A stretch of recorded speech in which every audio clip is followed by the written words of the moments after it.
57세의 로베르토 바조는 영원한 디비노 꼬디노 신의 꼬리로 기억된다. 발롱도르 수상자이자 월드컵의 아이콘이며 이탈리아 축구 역사상 가장 재능 있는 선수 중 한 명이다.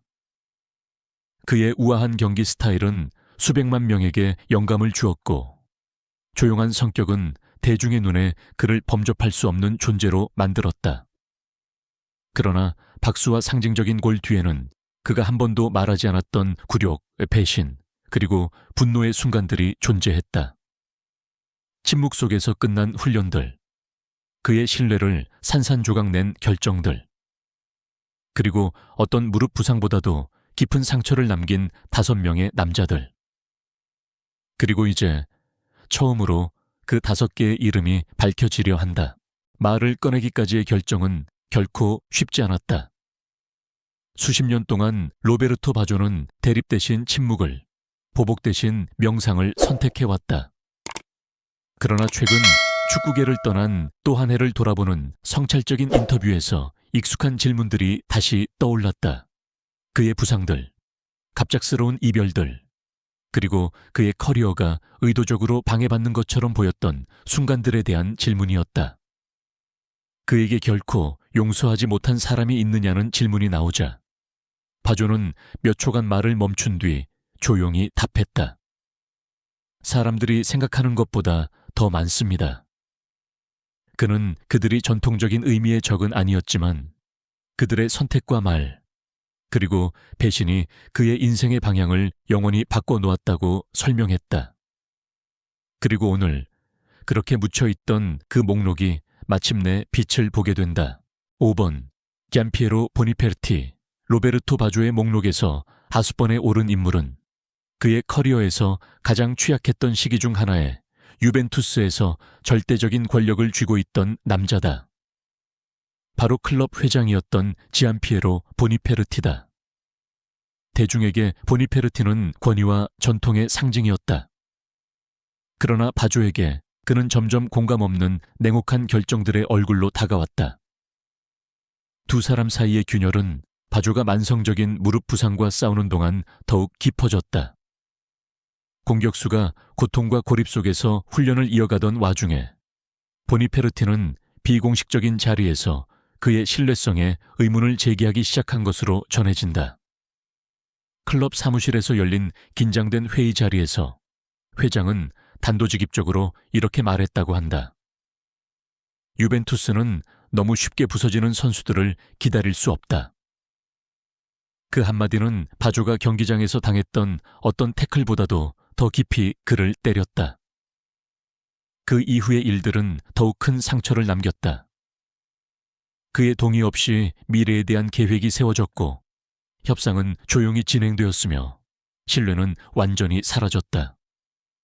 수년이 지난 뒤 바조는 그 시기를 쓰라린 감정으로 회상했다. 그 순간 나는 더 이상 한 인간으로 보이지 않고 단지 하나의 위험 요소로만 인식되고 있다는 것을 깨달았다. 이것은 냉혹한 프로 정신이었을까? 아니면 바조에게 결코 잊지 못할 사람을 가르쳐준 첫 번째 상처였을까? 4번 말첼로 리피. 4번에는 단 한 번의 결정으로 바조의 출전 여부를 좌우했던 인물이 있다. 바로 감독 마르첼로 리피다.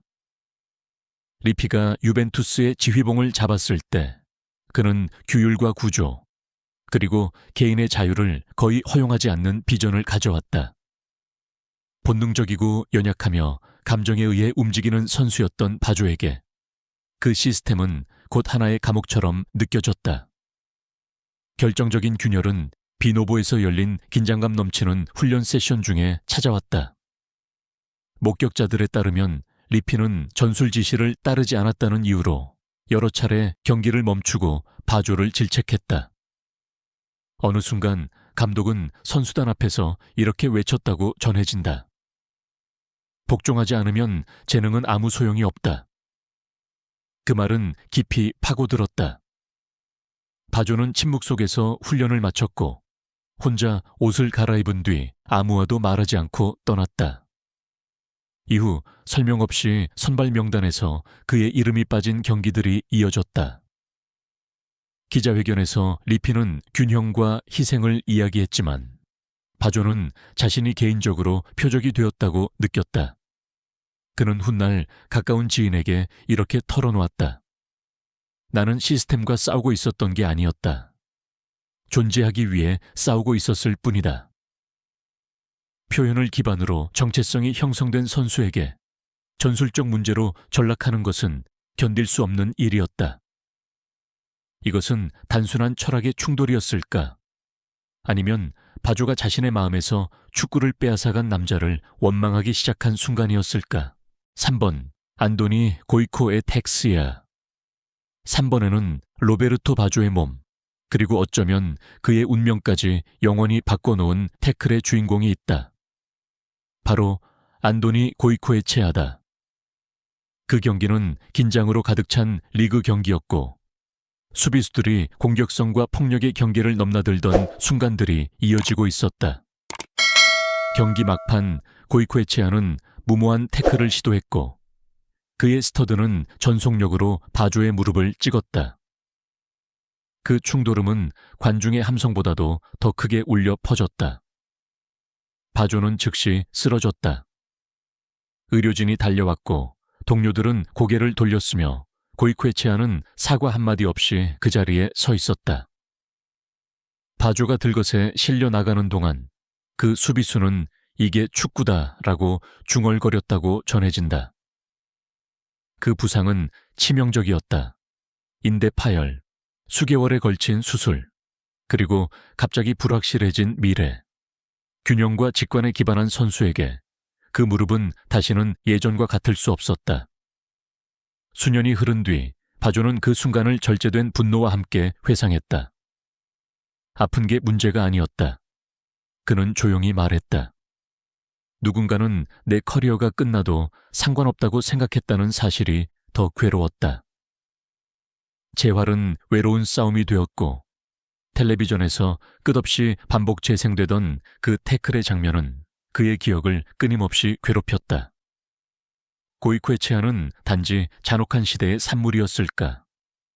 아니면 축구가 무고한 이들에게도 얼마나 무자비할 수 있는지를 바조에게 가르쳐준 남자였을까? 2번 잔루카 미알리. 이번에는 여전히 많은 이탈리아 팬들을 놀라게 하는 이름이 있다. 바로 잔루카 비알리다. 대중에게 비알리는 리더이자 주장, 그리고 라커룸에서의 권위의 상징이었다. 그러나 로베르토 바조에게 그는 공개적인 충돌보다 더 큰 상처를 남긴 내부적인 배제의 상징으로 다가왔다. 두 사람이 유벤투스에서 함께한 기간 동안 긴장은 조용히 쌓여갔다. 훈련은 말다툼이 아니라 미묘한 행동들을 통해 점점 더 커지는 거리감을 드러냈다. 동료들은 지시가 종종 다른 사람들을 통해 전달되는 것을, 그리고 바조의 경기장 내 아이디어가 논의 없이 무시되는 모습을 목격했다. 리그 경기 후 한 차례 격앙된 순간에 비알리는 라커룸에서 바조에게 이렇게 말했다고 전해진다. 이 팀에는 예술가가 필요 없다. 군인이 필요하다. 방 안은 곧바로 침묵에 잠겼다. 그 말은 바조에게 깊은 상처로 남았다. 축구는 그에게 언제나 표현이자 자유, 그리고 직관이었다. 자신의 스타일이 더 이상 이곳에 속하지 않는다는 말을 들은 것은 그의 정체성이 거부당한 것과 같았다. 그날 이후 그는 변화를 감지했다. 줄어든 패스, 차가워진 시선들, 그리고 팀 안에 형성된 보이지 않는 벽. 그는 훗날 이렇게 털어놓았다. 나는 내 팀 동료들 사이에서조차 혼자였다. 이것은 단지 서로 다른 비전을 가진 두 리더의 충돌이었을까? 아니면 바조가 그 순간 집단의 서사에 더 이상 맞지 않을 때 천재조차 고립될 수 있다는 사실을 깨달았던 것일까? 1번 이탈리안 스포츠 미디어, 이탈리아 스포츠 언론. 로베르토 바조의 목록에서 1번에 오른 대상은 감독도 회장도 그라운드 위의 적도 아니다. 바로 이탈리아 스포츠 언론 그 자체다. 더 정확히 말하면 수년 동안 그의 고통을 볼거리로 바꿔온 일부 기자들과 해설가들이다. 부상이 그의 몸을 망가뜨렸다면 말들은 그의 영혼을 상처 입혔다. 1994년 월드컵 결승전에서 페널티킥을 실축한 이후 서사는 무자비했다. 헤드라인은 10년에 걸친 천재성을 단 한순간으로 축소시켰다. 텔레비전 패널들은 그 장면을 끝없이 반복 재생하며 고개를 숙인 그의 모습을 실패의 상징으로 고정시켰다. 한 칼럼니스트는 이렇게 썼다. 가장 중요한 순간에 사라지는 천재. 바조는 수술에서 회복하던 늦은 밤, 홀로 그 문장을 읽었다. 그는 훗날 이렇게 말했다. 그들은 내가 어떤 기분이었는지 한 번도 묻지 않았다. 그들에게는 희생양이 필요했을 뿐이다. 가장 아팠던 것은 균형의 부재였다. 그의 골들, 그의 희생들, 치료 없이 고통을 안고 뛰지 않겠다는 그의 선택은 모두 무시되었다. 대신 소문이 퍼졌고 의심은 증폭되었으며 침묵은 무기로 사용되었다.